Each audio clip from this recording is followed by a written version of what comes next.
So I'm on the Trump campaign. I had just gotten the job, and I'm going around the country. We're going to New Hampshire and South Carolina and all the places you go for a campaign. Right.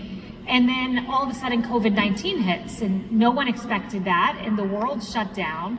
And the campaign, we were still working, but we essentially went dormant in terms of going back to our respective homes. So for me, I went back to Florida.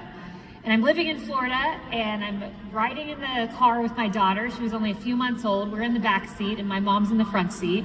And as we're going, all of a sudden I get a phone call, and it's a weird series of numbers. And I knew if you get this weird series of numbers, it's likely the White House switchboard. I'd gotten maybe 1-2 calls from numbers like this in the past.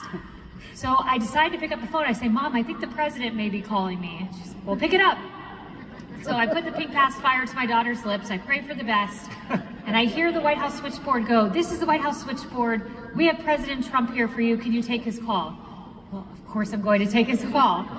So I take the call, and I hear him say, "Kayleigh, how are you? I have a question for you." And I think he's going to ask me about an article I'd written or a TV appearance, something small. But instead, he blew me away by saying, "Would you like to be my White House press secretary?" And I said, "Mr. President, that'd be the honor of a lifetime." And then he said something like, "Mark, get it done." And I think he meant, Mark Meadows, the chief of staff, go get it done.